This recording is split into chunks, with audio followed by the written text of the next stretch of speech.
नमस्कार, मैं श्यामगिरी। आप देख रहे हैं टीएफडी इंडिया न्यूज 24। टीएफडी इंडिया न्यूज 24 में आप सभी दर्शकों का स्वागत है। चंद्रबाबू नायडू ने इरादा साफ कर दिया 18 सांसदों के साथ। क्या इस बात को मान लिया जाए कि कांग्रेस के संपर्क में एनडीए गठबंधन के दो बड़े दल आ चुके हैं और मोदी के सपने को चकनाचूर कर रहे हैं। बड़े ध्यान से आप दर्शक इसे समझिए कि एनडीए गठबंधन में बड़ी दरार पड़ चुकी है। पड़ना नहीं है या पड़ेगा, ऐसा बिल्कुल नहीं, पड़ गई है, यह आप मान सकते हैं। कुछ तथ्य आप दर्शकों के सामने मैं रखूंगा जो आप दर्शकों को चौंकाने वाला होगा। आप दर्शक यह देखिए कि डिलिमिटेशन बिल जब फेल हो गया पार्लियामेंट के अंदर और उस वक्त बंगाल और तमिलनाडु का चुनाव था, ऐसे में भारतीय जनता पार्टी बौखलासी गई। नरेंद्र मोदी के सपने जैसे चकनाचूर हो गए।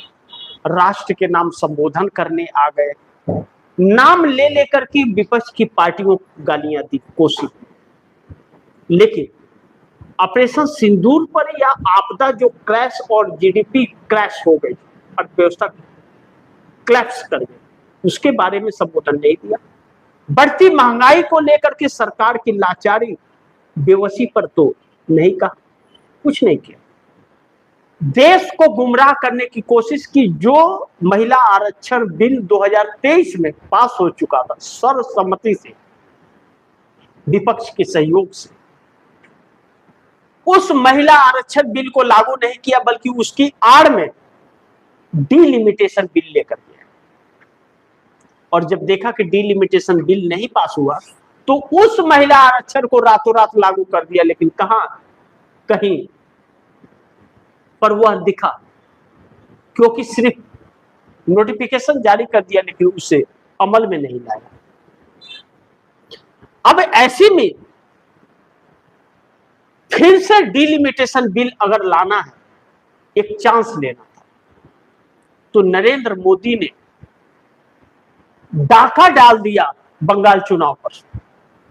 ममता बनर्जी खुद के चुनाव हार गई और टीएमसी के तकरीबन 150 सीट चुरा लिए भारतीय जनता पार्टी ने चुनाव आयोग की मदद से और सीआरपीएफ की मदद से। यह ममता बनर्जी और अभिषेक बनर्जी का आरोप है भारतीय जनता पार्टी और चुनाव आयोग पर। सुप्रीम कोर्ट के अंदर 6 घंटे का सीसीटीवी फुटेज दिखाने की मांग हुई है और सुप्रीम कोर्ट का अता पता नहीं है, जबकि कोलकाता हाई कोर्ट ने बागियों को नोटिस थमा दिया है कि गिरफ्तारी पर तलवार लटक रही है। भारतीय जनता पार्टी ने टीएमसी को तोड़ दिया, पूरी तरह से कमजोर कर दिया ममता बनर्जी को, और आर्थिक चोट के तौर पर 440 करोड़ रुपए खाते में फ्रीज कर दिया। चंद्रबाबू नायडू संपर्क में ममता बनर्जी के आ गए और ममता बनर्जी के साथ अपनी पूरी सहानुभूति दिखाई। एनडीए गठबंधन के अहम हिस्सा चंद्रबाबू नायडू क्यों ममता बनर्जी के संपर्क में आ गए? क्या चंद्रबाबू नायडू ने इरादा साफ कर दिया? यहीं पे मत रुकिए, आगे चलिए। चंद्रबाबू नायडू ने उस वक्त अपने इरादे 18 सांसदों के साथ साफ कर दिए जब चंद्रबाबू नायडू कांग्रेस के दिग्गज और चाणक्य के कहे जाने वाले मुख्यमंत्री कर्नाटक के डीके शिवकुमार और सबसे ज्यादा चंद्रबाबू नायडू के प्रिय कांग्रेस के मुख्यमंत्री रेवंत रेड्डी और विजय थलापति, जो नए राजनीति में एंट्री मारे हैं और तमिलनाडु के सीएम, इनके साथ खुले मंच पर आकर राहुल गांधी की तारीफ में कूले बांधे और कदम ताल मिलाते हुए देखा गया। यह साफ हो गया कि चंद्रबाबू नायडू के इरादे साफ है कि 18 सांसदों के साथ चंद्रबाबू नायडू कांग्रेस और राहुल गांधी के संपर्क में आ चुके हैं। नहीं तो मोदी के साथ रह करके कांग्रेस की तारीफ और राहुल गांधी की तारीफ, ऐसा हो नहीं सकता। लेकिन ममता बनर्जी और चंद्रबाबू नायडू की सीक्रेट मीटिंग फोन पर इस बात के संकेत हैं कि मानसून सत्र में कुछ बहुत बड़ा होने जा रहा है। लेकिन दूसरा सहयोगी दल नीतीश कुमार की जेडीयू और पहला सहयोगी दल चंद्रबाबू नायडू, यह दो सहयोगी दल नरेंद्र मोदी के सारे सपने को चकनाचूर कर रहे हैं।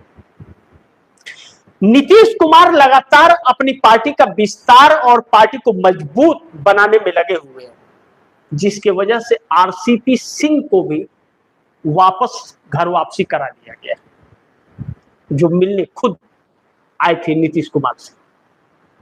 अब ऐसे में नीतीश कुमार आने वाला कोई भी चुनाव भारतीय जनता पार्टी के साथ नहीं लड़ेंगे, यह इरादे साफ है। चंद्रबाबू नायडू साथ देंगे।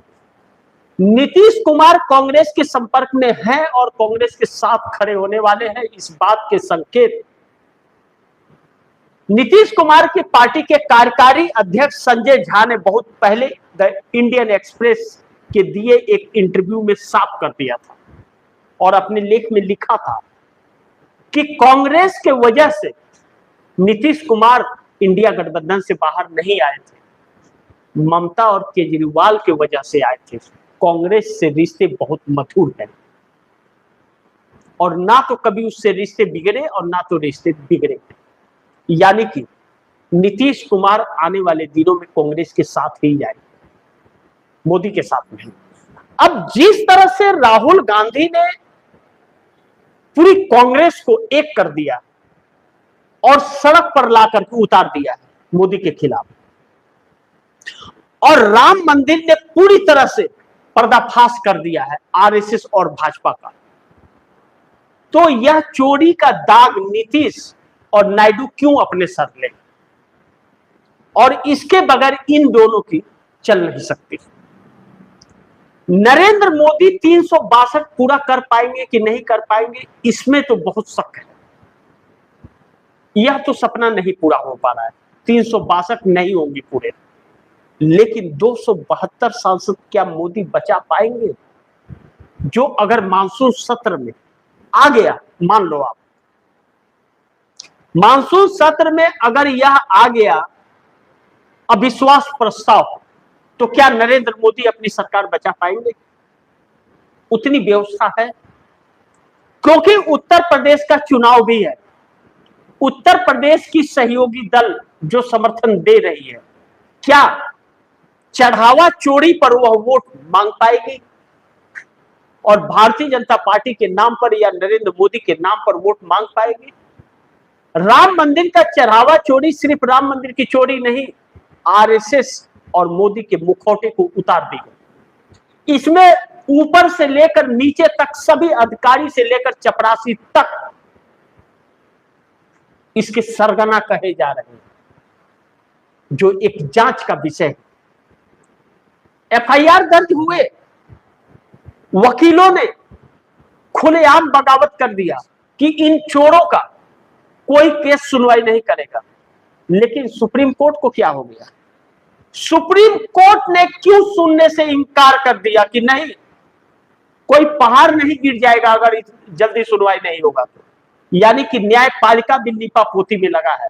देश को इससे समझ जाना चाहिए कि कितनी पकड़ इस सरकार की न्यायपालिका पर है और न्यायपालिका कितना लापरवाह हो चुका है कि उसे संवैधानिक पद को लेकर के बात हो, सरकार के जो चल रही है उसको लेकर कोई बात हो, तो यह जरूरी नहीं है सुनवाई कर लेना, उसके पास बहुत काम है। लेकिन संविधान और लोकतंत्र को खत्म किया जा रहा है, वह जरूरी उसके लिए नहीं है। इसीलिए तो 76 लोकसभा सीटों पर धांधली करके बनी या मोदी की सरकार, उसकी सुनवाई नहीं हो रही। बिहार में 102 सीटों को लूट लिया गया, एडीआर की यह रिपोर्ट, कोई फर्क नहीं पड़ता। चुनाव में बड़ी बड़ी धांधलियां हो रही है, कोई फर्क नहीं पड़ता, और लोगों की नागरिकता छीनी जा रही है, न्यायपालिका को फर्क नहीं पड़ता। उस न्यायपालिका पर कैसे कोई करे भरोसा, और ऐसी सरकार पर कैसे कोई भरोसा करेगा? ऐसे में सहयोगी दल अब मोदी के साथ छोड़ते हुए नजर आ रहे और इरादे बहुत साफ हो गए कि एनडीए में बड़ी दरार पड़ी। दो बड़े दल, नीतीश नायडू जो 30 सांसदों का नेतृत्व करते हैं, 30 सांसदों के साथ अगर राहुल गांधी के संपर्क में आ चुके हैं, कांग्रेस के संपर्क में हैं एनडीए के यह दल, तो नरेंद्र मोदी के लिए शुभ संकेत नहीं है। राहुल गांधी फुल टाइम सड़क पर रहने का ऐलान कर चुके हैं। पूरी कांग्रेस सड़कों पर दिखेगी। इंडिया गठबंधन आ रहा है नहीं आ रहा है परवाह नहीं पड़ता, लेकिन कांग्रेस ने जो कमान संभाला है, मोदी के पसीने छूट गए हैं, दिन में तारे नजर आने लगे हैं। और कहते हैं ना कि बड़ी बेआबरू होकर के तेरे मैखाने से मैं निकला। नरेंद्र मोदी इस देश की राजनीति से बेआबरू होकर के जाएंगे, क्योंकि उनके चाल चरित्र और चेहरे का पर्दाफाश हो चुका है राम मंदिर चोरी से। किस तरह से एक असंवैधानिक सरकार लगातार चल रही है और असंवैधानिक सरकार जगह जगह पर बनती जा रही है। चुनाव आयोग पूरी तरह से साथ दे रहा है और न्यायपालिका आंखें बंद कर दिया है। क्या इस देश में बांग्लादेश और नेपाल बनाने की दावत दी जा रही है इन संवैधानिक संस्थाओं द्वारा? यह दुर्भाग्य है कि इस देश की संस्थाएं जो मानी जाती थी और जिनकी मिसाल दी जाती थी, वह सब बिक गई। लेकिन दुर्भाग्य यह भी है कि जिस मीडिया का काम था पर्दाफाश करना चोरी को, वही मीडिया छिपाने में और बचाने में लगा हुआ है। ऐसे में वक्त बड़ी तेजी से बदल रहा है और समय किसी का इंतजार नहीं कर रहा। कांग्रेस के कमान संभालने से और कांग्रेस के सड़क पर आने से इस सरकार को सबसे बड़ा संकट उत्पन्न हो गया।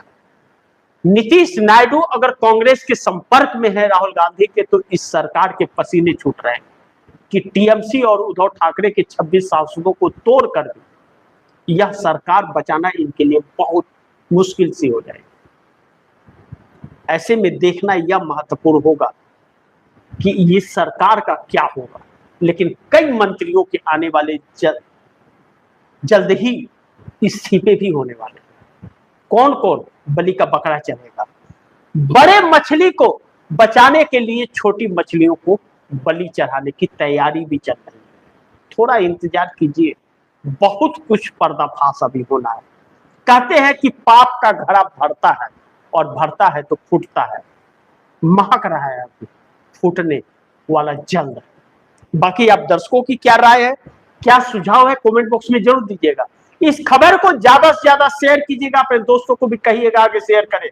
और आपने टीएफडी इंडिया न्यूज़ 24 को सब्सक्राइब नहीं किया, सब्सक्राइब कर लीजिए, अपने दोस्तों को भी कहिएगा सब्सक्राइब करें। मिलते हैं अगली खबर के साथ, तब तक के लिए नमस्कार।